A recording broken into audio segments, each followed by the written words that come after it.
Exactement, en fait c'est une route historique, c'est une des premières nationales qui a été construite et nous ça nous intéressait de faire un road movie sur cette route qui est effectivement qui est historique et qui rappelle un peu une route 66, une petite portion de la route 66 dans l'imaginaire d'un film avec des influences western et tu sais années 70, vieille bagnole, poussière, voilà quoi.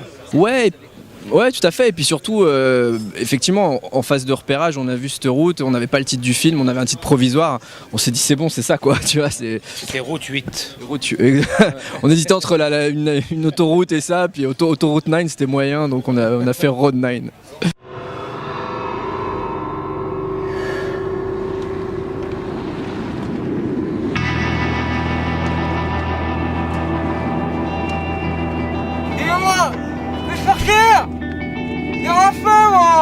Yanis, j'ai fait une connerie. Lâche-moi, Yuri!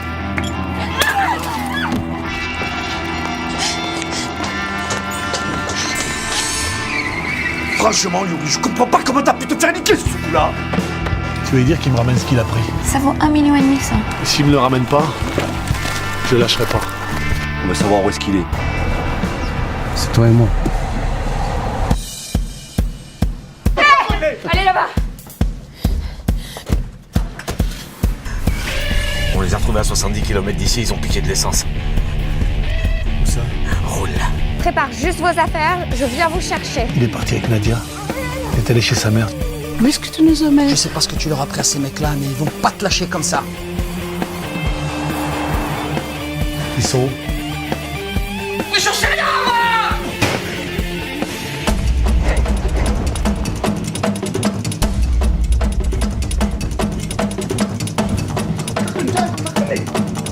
J'ai menti parce que c'était la seule façon d'être avec toi. La seule façon d'avoir de l'importance à tes yeux. Viens, on les bute tous. Ferme ta gueule, toi. Fais-moi le mariole, hein. Oh, merde.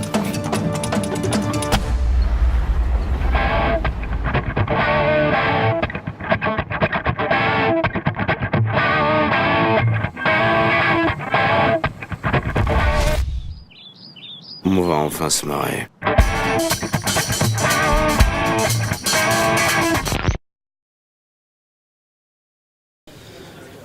C'est exactement, je crois que tu l'as très bien résumé, je vais m'en resservir, je crois que Non mais tu l'as résumé, c'est lourd, je veux dire, on a l'impression que t'as vu le film, c'est lourd. C'est un vrai pitch. En fait c'est le voleur volé sur fond de romance quoi. Exactement.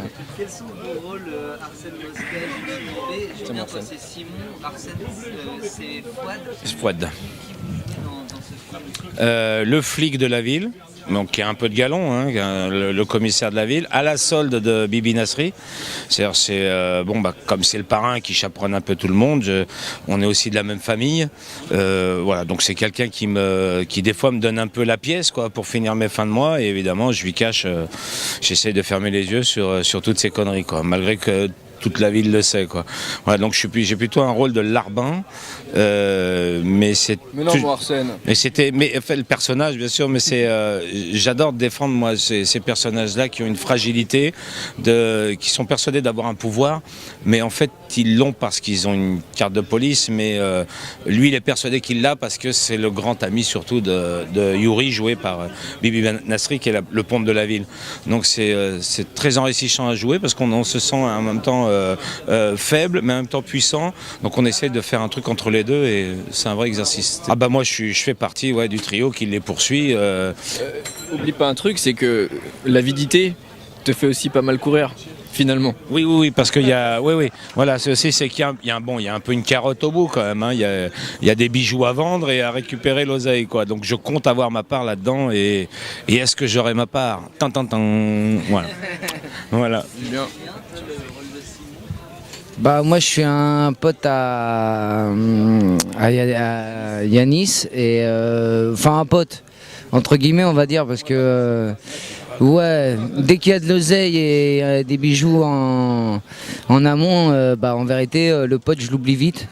Donc c'est une progression un peu comme ça et moi en vérité c'est vraiment un personnage qui à force d'avoir l'appât du gain va tomber dans l'appât en quelque sorte et voilà quoi. Moi je l'avais eu par Bibi au départ, je crois que Seb, tu m'en avais parlé un peu. On était en cours on était en cours d'écriture. Voilà. Ah pardon, excuse-moi. Ouais, on était en cours d'écriture, de finalisation du scénario, parce qu'à la base il était écrit pour l'Espagne, et comme le projet a été initié par un producteur marocain et qu'on avait fait une séance de repérage au Maroc, on s'est dit il est hors de question de partir dans le sud de l'Espagne pour le faire, on le fait au Maroc. Et c'est vrai que moi j'avais tout de suite pensé pour le rôle de Simon, j'ai tout de suite pensé à Julien parce que c'est ce type de personnage, tu vois, c'est il t'en parlera mieux que moi de son personnage, mais c'est vrai que on s'est échangé les scénarios très vite puisqu'on avait déjà fait un court-métrage ensemble, et c'est vrai que voilà, après Et puis moi je marche au script comme d'hab, je pense que c'est ce qu'il faut faire, donc dès que j'ai vu le script, l'univers me plaît. Seb, j'avais déjà bossé avec lui sur un court-métrage qui s'appelait Big H, donc moi j'ai suivi le mouvement. En plus je savais qu'il y avait Arsène qui arrivait aussi dans la liste, donc c'était cool. Béa, Karim Saïdi, tout ça, qui a été une belle rencontre, donc voilà, non, c'était vraiment c'était cool quoi. Non, c'était pourlingue. Tu peux pas t'imaginer, c'était pourlingue. Il y avait une ambiance, c'était dur. J'avais envie de taper tout le monde, moi. Non, c'est super bien passé. Franchement, c'était. En plus, on était à Marrakech, on était en été, alors qu'en France, il caillait sa race. Donc, j'avoue que non, c'était cool, quoi. Non, c'était super agréable. Je te laisse driver ça. Alors, oui, en fait, on en est. Donc oui, effectivement, on est là pour chercher nos distributeurs, distributeurs français, puisque au Maroc il est déjà vendu, distributeurs français avec lesquels on a commencé les tables rondes, et effectivement les ventes internationales. On a un vendeur international. Donc l'objectif de Cannes, c'est de pouvoir présenter via le teaser, via nos plaquettes, puisque le film est en cours de finalisation. De présenter, de prendre un rendez-vous plus tard en juin, voilà, et de le sortir pour le festival de Marrakech, donc en décembre 2011. C'est vrai que c'est difficile parce que c'est pas une comédie, c'est pas un drame, c'est pas, on n'arrive pas à le cataloguer, on n'arrive pas à lui donner d'étiquette, et ça c'est ce qui est compliqué sur ce film. Par contre, je pense que c'est un mélange d'un peu tout. C'est avant tout une histoire, et cette histoire, elle est servie par les décors marocains et par nos acteurs qui sont, je pense, amusés à le faire, et ça donne un film peut-être atypique, je sais pas. Bon, attendons de voir ce que ça donne, mais c'est vrai que voilà, c'était l'objectif de faire un film qui rentre pas dans une case et de se dire. Après, c'est le principe aussi. On est dans un style road movie, donc on est dans un film de genre, donc les situations peuvent être assez cocasses, mais c'est vrai qu'on est dans un film avec quelques duretés, mais en même temps on est dans des situations qui sont assez drôles, quoi. Il y a des choses qui sont assez. Mais on est dans le thème même du road movie classique. Après, c'est une histoire de style et d'amener le truc avec son style, quoi. Je connais le distributeur Distribfilm et Mathieu Bardel, et effectivement je voulais absolument voir ce film. Ce qui est très dommage, c'est qu'il n'est pas sorti dans les salles près de chez moi, et du coup je l'ai pas vu. C'est un film que je veux voir, et c'est vrai que je rejoins l'univers, j'adore l'univers de ce cinéaste qui est finlandais, c'est ça. Je sais pas si tu l'as vu, toi. Non, hélas, non, mais j'en ai entendu parler, ouais, un petit bijou, m'attendez, vraiment, ouais. Écoutez, merci beaucoup. Est-ce que vous pouvez dire quelques mots à la fois de Bibi Nasseri, qui a quand même écrit le scénar et qui joue le gros méchant. C'est lui qui porte le film quand même beaucoup. Est-ce qu'il a réussi à lâcher le bébé dès que tu es rentré un jeu ? Ouais, parce moi j'ai des relations hyper saines avec Bibi. On est potes, et c'est vrai que c'est pas un auteur relou qui va s'accaparer le truc et te dire non mais là je peux pas changer. Voilà, et je pense que ce que vous en pensez vous en tant qu'acteur, mais il vous a laissé réinterpréter chacun de vos personnages aussi. C'est incroyable, là-dessus il est magique, quoi. C'est que moi j'improvise beaucoup quand on me demande d'être drôle, parce que peut-être j'ai envie de dire la chose avec mes mots à moi et en rajouter un petit peu parce que je le sens, parce que j'ai des années d'auteur comique derrière moi, et ce qui aurait pu gêner Seb et Bibi l'auteur, évidemment, non, ça a été pris tout de suite, parce que dès qu'il y a un fou rire en général, je me répète, mais sur un plateau, c'est ce qui peut arriver de mieux pour croire à l'effet comique de la chose. Moi, si je prends une anecdote personnelle, mon Aradinomo que dans OSS 117 le 1, c'est une impro.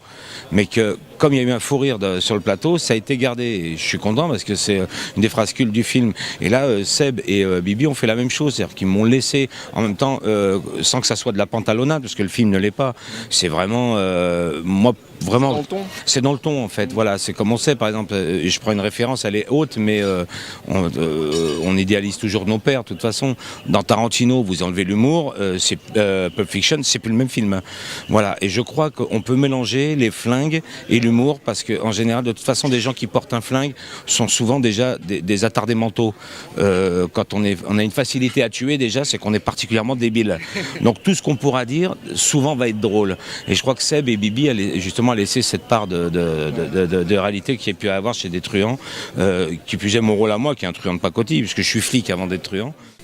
Dernière question, le duo, quand même, Béatrice Rosen et Assad Bouab, j'imagine qu'il y a aussi beaucoup de choses, il faut dire quelques mots. Ah oui, non mais tout à fait, c'est le duo glamour, c'est effectivement le duo glamour de notre film.